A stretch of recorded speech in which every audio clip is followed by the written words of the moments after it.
여러분 안녕하십니까? 광주 MBC 뉴스투데이 시작합니다. 먼저 오늘의 주요 뉴스입니다. 광주 안디옥교회에서 시작된 집단 감염의 불똥이 고등학교로까지 번졌습니다. 성인 오락실발 연쇄 감염도 이어지고 있습니다. 광주시 교육청이 모든 고등학교의 대면 방과 후 학교 운영을 중단시켰습니다. 광주 비엔날레 개막은 4월 1일로 또다시 연기됐고 전시 기간도 단축됐습니다. 자치단체가 재난지원금을 지급했다가 환수하는 소동이 빚어지고 있습니다.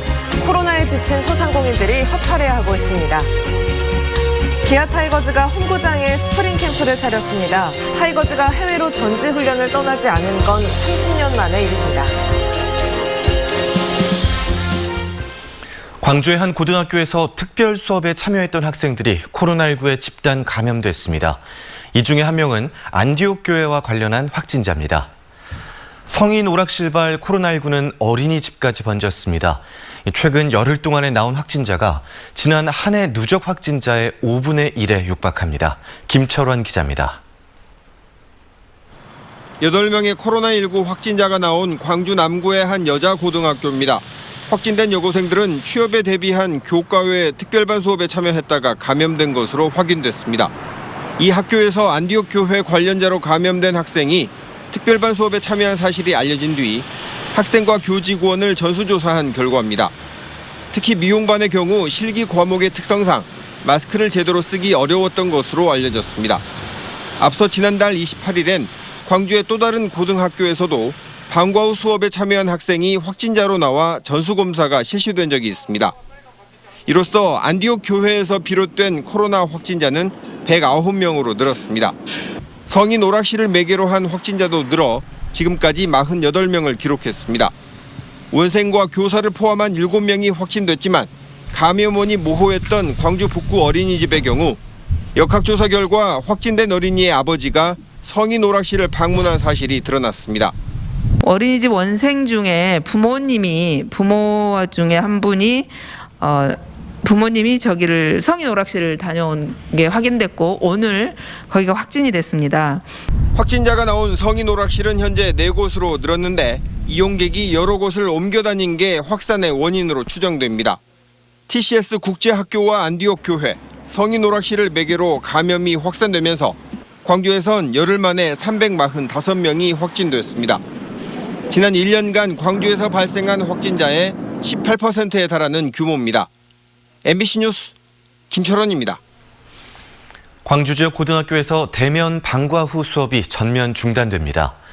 광주시 교육청은 고등학교 특별반 수업에서 코로나19 집단 감염이 발생함에 따라 광주 지역 68개 고등학교에서 진행되던 방과 후 수업을 오는 28일까지 전면 중단하기로 했습니다. 다만 쌍방향 원격 수업에 한해 학생과 학부모의 요구가 있을 경우에는 방과 후 수업을 온라인으로 진행하도록 했습니다. 소상공인들에게 재난지원금을 줬다가 다시 되돌려받는 황당한 일이 벌어지고 있습니다. 지자체 행정 실수 때문인데요. 이 반환 절차도 까다로워서 코로나19로 지친 소상공인들을 2중, 3중으로 힘들게 하고 있습니다. 양현승 기자가 취재했습니다. 미용실을 운영하는 오덕만 씨. 지난달 11일 무안군에서 소상공인 버팀목 자금을 신청하라는 안내를 받았습니다. 신청 몇 시간 만에 200만 원이 통장에 입금됐습니다. 그런데 이틀 뒤 100만 원을 다시 반환하라는 통보를 받았습니다. 처음부터 그냥 100이었으면 뭐 그러려니 할 수 있는데 줬던 걸 다시 뱉어낸다고 하니까 조금 저희도 당황스럽습니다. 소상공인 버팀목 자금 과다 지급이 이루어진 건 지원 대상에 대한 무안군의 자의적인 해석이 이유였습니다. 버팀목 자금 지원 대상은 집합금지로 문을 닫은 영업장과 마감 시간이 앞당겨졌던 영업 제한 업종, 매출이 감소한 일반 업종으로 나뉩니다. 미용실은 100만 원이 지원되는 일반 업종인데 무안군이 영업 제한 대상으로 이미 분류하면서 줄잡아 280여 개 미용실 등에 100만 원씩 더 지급됐습니다.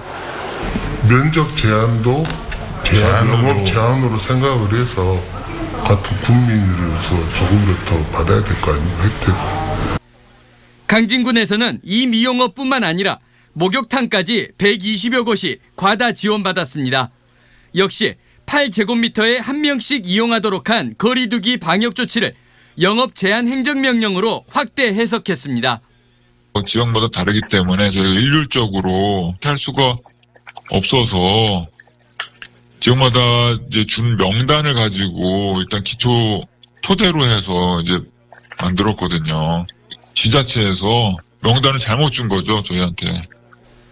현재까지 소상공인들에게 입금된 버팀목 자금은 전남에서만 1,188억 원. 이 중 과다 지급된 돈은 소상공인 개개인이 반환 신청을 하고 가상계좌를 통해 개별 입금해야 하지만 이 같은 절차는 제대로 안내되지도 않고 있습니다. MBC 뉴스 양혜승입니다. 오늘 어제에 비해 기온이 큰 폭으로 낮아졌습니다. 보다 따뜻한 옷차림하고 나오셔야겠습니다. 오늘 광주의 아침 기온 영하 1도 안팎으로 시작해서 한낮 기온은 2도 안팎으로 아침 기온과 낮 기온 모두 어제에 비해 8, 9도가량 더 낮겠습니다.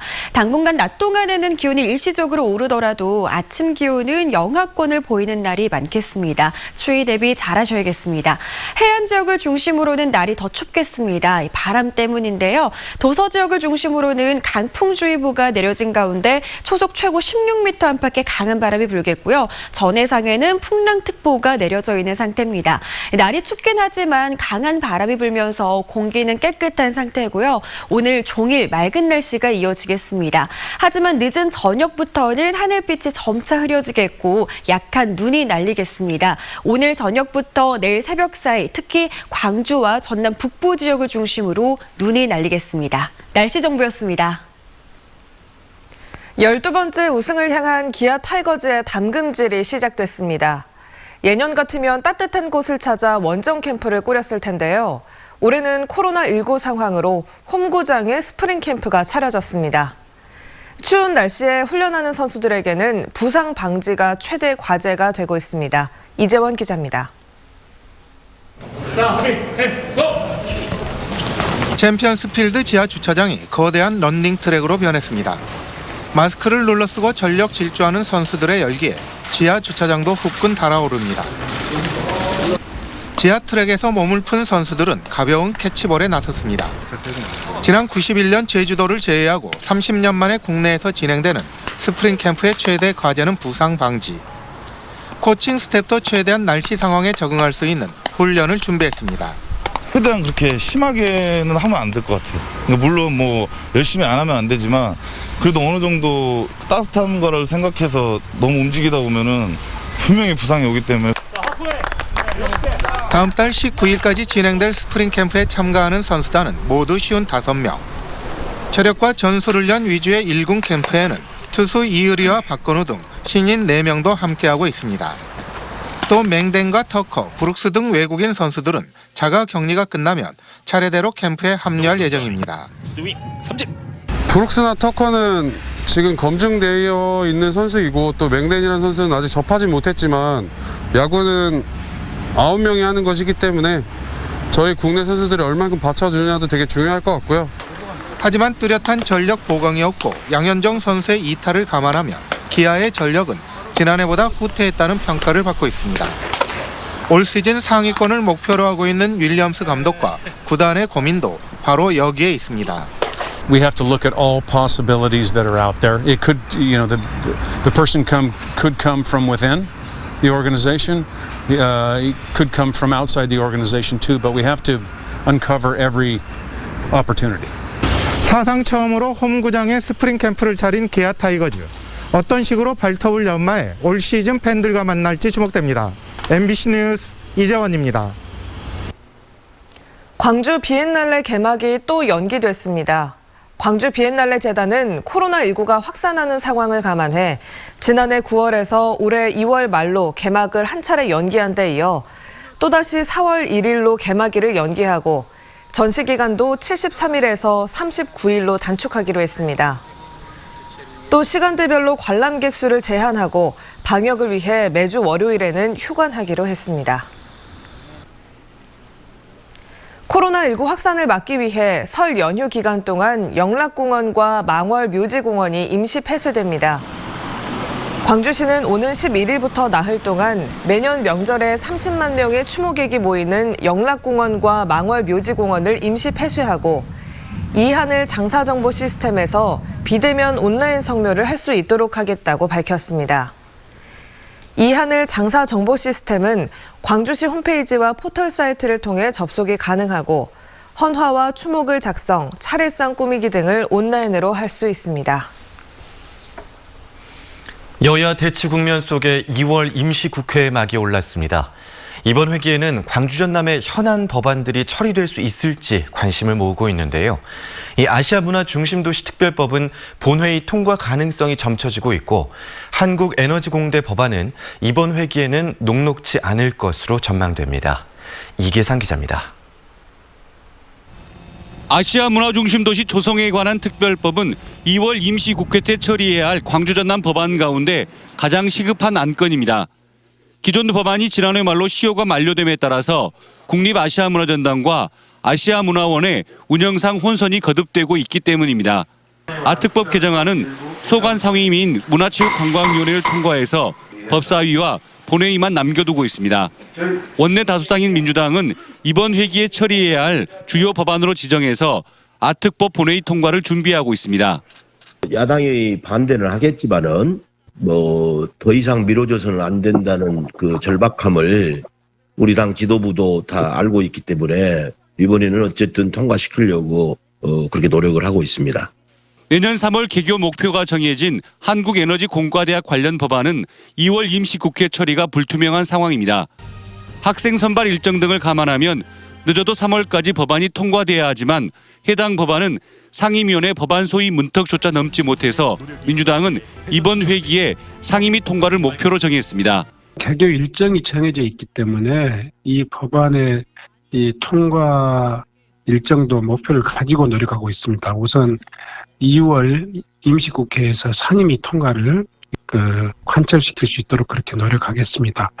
여순 사건 진상규명 및 희생자 명예회복에 관한 특별법과 군공항 이전 지원 특별법 등도 이번 임시국회 때 국회 통과가 힘들 거라는 우려가 커졌습니다. 특히 북한 원전 추진 의혹에 따른 부품 공장 논란 등으로 여야가 극심한 대치 국면을 이어가고 서울과 부산 재보궐선거로 정치권에 관심이 쏠릴 경우 광주 전남의 핵심 법안은 뒷전으로 밀리는 것 아니냐는 걱정이 커지고 있습니다. MBC 뉴스 이계상입니다. 여수의 한 주민센터에서 만취한 민원인이 흉기를 들고 난동을 벌였습니다. 마침 주민센터 직원이 가까스로 제압해서 피해를 막았는데요. 당시 아찔했던 상황이 그대로 화면에 잡혔습니다. 강서영 기자입니다. 지난 일요일 오후 2시 50분쯤 전남 여수시 동문동 주민센터 앞. 민원인 38살 A씨가 흉기를 꺼내더니 공무원을 위협합니다. 전화 민원 대응에 불만을 품고 주민센터를 찾아온 겁니다. 하지 말라고 했어요, 진짜. 정신질환을 앓던 A씨는 당시 술까지 많이 취했던 상황. 공무원은 몸싸움 끝에 A씨의 흉기를 빼앗아 멀리 내던집니다. 고함 소리가 들리는 거예요. 비명 소리가. 남자 직원을 때리고 그다음에 칼을 가지고 이렇게 찌르려고 하니까 남자 직원이 이걸 이렇게 칼을 든 손을 잡았어요. 다른 공무원의 신고를 받고 출동한 경찰은 A씨를 현장에서 특수 공무집행 방해 혐의로 체포했습니다. 말을 들어보고 말을 해야지. 흉기 난동을 제압한 화면 속 공무원은 주민센터 소속 34살 이동휘 주무관. 이 주무관은 자신도 무서웠지만 사람들이 많이 다칠 수 있다는 생각에 제압을 시도했다고 밝혔습니다. 제압을 안 하면은 다른 직원들이 이제 다칠 수도 있겠구나. 경찰 조사에서 A씨는 난동 당시 기억이 잘 나지 않는다고 진술한 것으로 알려졌습니다. 경찰은 A씨의 정신질환 이력 등으로 구속영장이 기각될 가능성을 대비해 A씨를 정신병동에 강제 입원 조치했습니다. MBC 뉴스 강서영입니다. 민주노총이 최근 산재 사망 사고가 발생한 광주 글로벌모터스에 대해 광주노동청에 특별 근로감독을 촉구했습니다. 전국금속노동조합 광주전남 지부는 지난달 발생한 50대 노동자의 산재 사망 사고는 쪼개기 하도급 등 불법 하도급이 의심되는 정황 등이 있다며 조사를 통해 명확히 확인해야 한다고 주장했습니다. 또 산재 사망사고 이후 일용직 노동자 수십 명을 해고하면서 임금도 체불하고 있다며 설 명절 전까지 이 문제를 해결해야 한다고 강조했습니다. 새해 첫날 창업을 앞둔 청년의 목숨을 앗아간 음주운전자에 대해 경찰이 구속영장을 신청했습니다. 광주 광산경찰서는 지난달 1일 광산구 수완동의 한 도로에서 면허 취소 수준인 만취 상태에서 차를 몰다가 신호 대기 차량을 충돌해 20대 여성 운전자를 숨지게 한 혐의로 28살 A씨에 대해 구속영장을 신청했습니다. A씨는 사고 직후 전치 4주의 부상을 입어 입원 치료를 받았고 경찰은 A씨가 퇴원하자 사안의 중대성 등을 고려해 구속영장을 신청했습니다.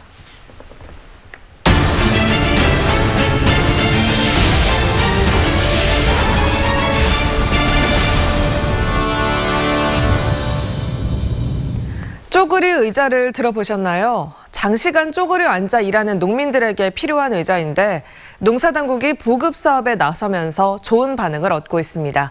김양훈 기자입니다. 비닐하우스에서 딸기 수확이 한창입니다.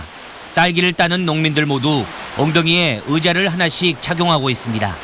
농민들의 노동 부담을 덜어주기 위해 보급된 농작업용 편의의자, 이른바 쪼그리입니다. 기존의 다리에 끼우는 농작업용 편의의자와 달리 허리벨트에 간단하게 장착할 수 있습니다. 탈부착도 쉽고 이동할 때도 편리합니다. 그전 것보다 편하고 화장실 가기도 좋고 편하고 진작부터 썼으면 더 좋았을 텐데. 장시간 쪼그리고 앉아서 일을 하다 보니 무릎 통증 등을 겪었던 농민들의 불편이 조금이나마 덜어지게 됐습니다. 이거 차고 일을 하니까 편하고 무릎도 안 아프고 허리도 안 아프고 이거 없으면 이제는 일 못할 것 같아요. 농작업용 편의의자 공급은 농민들의 무릎 건강과 근골격계 질환 예방을 위해 농기계 임대 사업으로 진행되고 있습니다. 농기계 임대 사업소에 연 2,000원의 임대료만 납부하면 1년 동안 사용할 수 있습니다. 고령화되는 농업인들의 건강을 위해서 농기 임대 사업 일환으로 편의자를 공급하고 있습니다. 농민들의 만족도가 높아지면서 지난해 전남 15개 시군에 보급된 농작업용 편의의자는 9만 7천여 개에 달합니다. MBC 뉴스 김양훈입니다.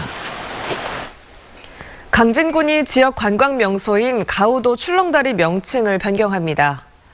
강진군은 지난 2013년 준공된 가우도 출렁다리에 많은 관광객들이 찾고 있지만 이름과 다르게 실제로는 출렁이지 않는다는 불만이 늘어남에 따라 오는 10일까지 설문조사를 진행해 새로운 명칭으로 바꿀 예정입니다. 한편 강진군은 가우도 내에 길이 150m의 실제로 출렁이는 다리를 올 상반기 내에 개통할 예정입니다. 담양 가사문화권에 있는 9개의 누정이 치유와 힐링을 선사하는 콘텐츠로 재탄생했습니다. 조선대학교 링크플러스 사업단은 식영정과 명옥헌 등 담양의 누정 9곳이 담고 있는 아름다운 사연을 영상으로 제작해 어제 시사회를 가졌습니다. 담양 누정 관광 플랫폼의 하나로 제작된 이번 영상은 중국어와 영어로도 제작돼 동영상 공유 사이트에 올라갈 예정입니다. 희망 2021 나눔 캠페인에 성금을 보내주신 분들입니다. 장성군 북이면 사가 1위 주민들이 10만 원, 조양 1, 2 주민들이 8만 원, 월성마을 주민들이 9만 원, 대정마을 주민들이 7만 원, 신옥마을 주민들이 10만 원, 신촌마을 주민들이 20만 원, 장성읍 충무 3동 주민들이 35만 원, 덕진 1위 주민들이 10만 원, 장안 1, 2 주민들이 10만 원, 상호 1위 주민들이 12만 원, 야은 1위 주민들이 8만 원, 황룡면 옥정 1, 2에서 11만 원, 신호 1위에서 20만 원, 월평 3리에서 25만 원, 피람 3리에서 15만 원, 매코 1위에서 10만 원, 장산 4리에서 10만 원, 아곡 1, 2에서 10만 원, 매코 1, 2에서 10만 원, 아곡 1위에서 20만 원, 진원면 선적 3리 매화마을 주민들이 25만 원, 용산 3리 용산마을 주민들이 7만 원, 선적 1위 덕주마을 주민들이 25만 원, 항림 1리 옥동마을 주민들이 10만 원, 옥동마을 노인회장 서영호 씨가 10만 2천 원, 화순군 화순읍 만연사리 주민들이 20만 원, 대리 1, 2 주민들이 20만 원, 대리 4리 주민들이 10만 원, 주도 1, 2 주민들이 7만 원, 대리 5리 주민들이 20만 원 보내주셨습니다. 성금을 보내주신 분들께 감사드립니다.